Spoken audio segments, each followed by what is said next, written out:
Today's episode of Safety Update, we're going to go back to the basics.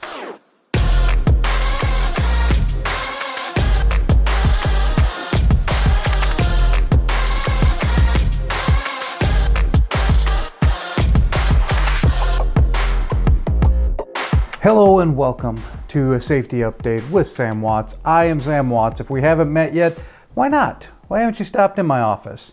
Come on in. I'm a nice guy. But I am the safety supervisor for the Meiborg companies and everything that goes on with them. And so if you are a driver, you have been receiving these for quite some time. But I got to tell you guys, we got to be on our best behavior now. That's why I'm wearing a collared shirt, because I am now sending this out to the office people that work at Meiborg, just so they understand what we're talking about. And you know, they've got questions too that I answer a lot of the times. It's not just you guys. You can't be jealous, okay? They have questions too. I have answers. That's how it goes. It's a burden I have to bear. Anyways, so today's video is going to be a tad bit different. If you know, last week's video was a little bit different as well. I don't think I've received more comments on a video than I did on last week's video with the early morning wake-up call one. And I just want to reiterate, okay, that I don't mind talking to you guys, especially during business hours. That's cool. That's what I'm here for. It's the late hours or the early morning hours that don't really have anything to do with safety. That's when, you know, things get a little grumpy, I should say. Maybe, I don't know, not grumpy, but you know, whatever. So feel free to come in, talk to me, okay? That's what I'm there for. Anyway, so like I said in the intro here, we're gonna go back to the basics, because I've gotten a lot of questions from drivers and from the office staff, just kind of like, not what is safety, but why should we follow some of the procedures that we do? And it's a very valid question. A lot of times when it comes to safety stuff, we really don't see the effects of our decisions or the consequences of our decisions quickly. Or, you know, to be perfectly honest with you, sometimes we never see the consequences of our decisions. It's kind of one of those interesting little areas in the trucking world. You know, if you don't book a load for a driver, you see that the driver is sitting, you know, they're not moving. But if a driver does something that goes against the safety protocol, they might not ever get caught. And I don't say that to brag or say like, hey, let's try this. If they do get caught, it could be pretty bad, okay, for everybody involved. And so, you know, in talking with some of you and hearing some questions, I just kind of wanted to reiterate why I'm here, okay? It's not just to be the eye candy of 11th Street, although I know some of you have voted, and thank you. That's very humbling. But that's we're getting off on a tangent now. No, I am here to make sure that this company is safe and follows compliance, and that we stay out of trouble. Because if we don't follow compliance and we get into trouble, it snowballs really quickly. Let's just put it that way. And so one of the reasons, there's kind of two reasons why we want to follow safety protocol. One of the reasons is because it gets expensive if we don't, okay? We have had quite a few issues with bumpers in the last couple weeks. A lot of guys, you know, I'm just telling you guys right now, okay, listen up here. If you go to an ABC supply distribution center or store, whatever, be very careful. Okay, they have random pallets sitting out that make absolutely no sense, and they somehow always get hung up on our bumpers. It's really funny. In fact, I shouldn't say it's not funny, but we had a brand new ABC supply open in Freeport, Illinois. I live just south of Freeport, and I saw it go up. And like literally before the doors even opened, I drove past it, and they had random pallets sitting out in the yard. I'm like, is this a company policy? Is this what they do? Like they just randomly put shingles everywhere where the trucks are supposed to be? It might be. I don't know. I haven't seen their policy. But anyways, if you're going to an ABC supply, be very careful, because if you rip a bumper off, as you probably saw in Zach, James, and Bill's video, if you rip a bumper off, it's $4,000 to $5,000 to put that thing back on. Now, we're working on solutions to make it a little bit cheaper, but still, we work in a notoriously low profit industry, okay? There's a ton of overhead when it comes to trucking, and because of that, our profit margins are very slim, to the point of, if we rip a bumper off at an ABC Supply, there goes all the profit for that load, and most likely for other loads as well. I mean, it just wipes us out. So one of the reasons we promote a safety culture is to save money, to make sure that we're not spending needlessly on stuff. And that goes for you guys too. Like, I say, drive the speed limit. You know, don't be around crazy drivers. Don't do anything like that, because in the long run, that just hurts you as a driver. Like, if you're speeding, if you're a habitual speeder, you're gonna get caught, okay? And then you have to pay a fine. You have to pay money that you don't really need to spend. And if you're around other vehicles that are going crazy and you just want to give them a piece of your mind, then you run the risk of getting into an accident with them. And then again, that just snowballs from there, okay? So be safe out there. Slow it down. You know, back her off from the crazies, okay? Just drive responsibly. Drive like a professional driver, okay?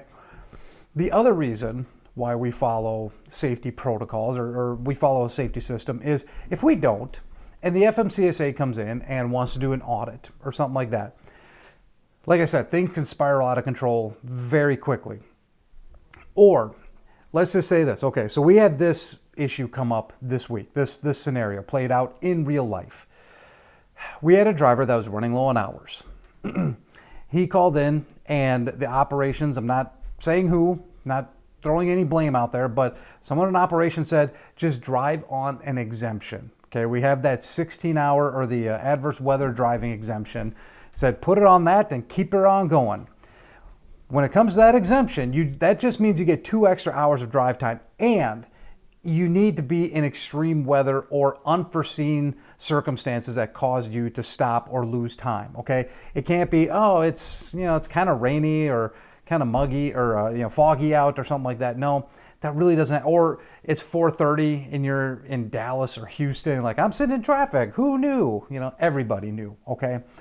But if you're like caught in a snowstorm or caught in like a torrential downpour and it causes you to slow down, then yes, you can use that adverse weather exemption and get yourself 2 extra hours of drive time to make up for the lost drive time that you had.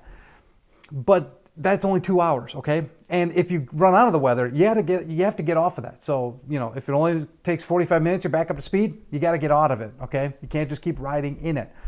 But go back to the scenario, running low on time, you said just put it into the 16-hour exemption and go. Well, they went well past the extra 2 hours that they could.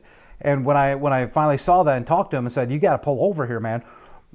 The problem is with something like that, if that driver were to get into an accident and God forbid kills somebody, a lawyer that barely graduated law school would be able to come back to the company and just take us for all we got, okay? That's not a hard lawsuit at all, okay? You can easily prove that that driver was driving when they shouldn't have been driving. Therefore, if they weren't driving, then that crash would have never happened. The client would have been alive. You see what I'm going with this? So we have to be extremely careful with how we run the operations in this, because if we're knowingly or quite frankly, unknowingly, ignorance is bliss is not in the trucking industry. You have to know what you're talking about, okay? If you say, I didn't know you couldn't do that, FMCSA does not care, okay? They'll just say, you should have known. So if we're knowingly telling guys to do stuff that and something happens when they do that, we are in massive trouble. And not just like, oh, well, the company's in big trouble. No. You could be in massive trouble, okay? Because if there's emails or any communication that says, yeah, just keep on driving, we got to get that load there by all means, and something happens, you could be in big trouble with the law, to be quite frank, to be frank, okay? I'm not trying to scare anybody here. I'm just saying what has happened. Like, there are owners of trucking companies that are sitting in jail right now. There are safety people, there are operations people, there are drivers that are sitting in jail right now because they chose to ignore the safety piece of it and just do what they needed to do. Okay, whoops, didn't mean to shake the camera there. So that's why we got to really follow safety protocol. If you have questions about, hey, can we do this? Can we not do this? Contact me, okay? This is why I'm here, is to make sure that everyone runs safely and everyone runs legally, okay? That's why I'm here. So if you're like, hey, I think we can do this, but let me double check with Sam real quick, shoot me a message, shoot me a text, call me, whatever. Again, this is why I'm here. So now, as drivers know, typically we'll watch some dash cam, but we're not going to do that because this video has already gone on too long. But keep an eye this week because I am going to be putting something out there called What's Wrong with This Picture? And there's a couple pictures that I've got from drivers that were doing pre-trips, and there's some issues with that. And so I just kind of want to refresh you guys on that and see if you can figure out what exactly is wrong with the picture I'm showing you. So we're going to watch that this week. Not in this video, but we'll probably do it midweek. And, I forgot to lead off with this, guys, but hey, have a great Driver Appreciation Week. I know I can speak for everybody in the office when I appreciate you guys, okay? I really do. I like talking to you. I like helping you out. I'm in safety. The thing I love doing about safety is helping you guys to understand what you need to do, okay? Sometimes we have to have a serious conversation, but I really do appreciate the fact that when we do have that, you guys really take that to heart. And you're listening and you're understanding where I'm coming from. It's never coming from a place of anger. It's always coming from, hey, let me help you so that you can continue on and have a good career, okay?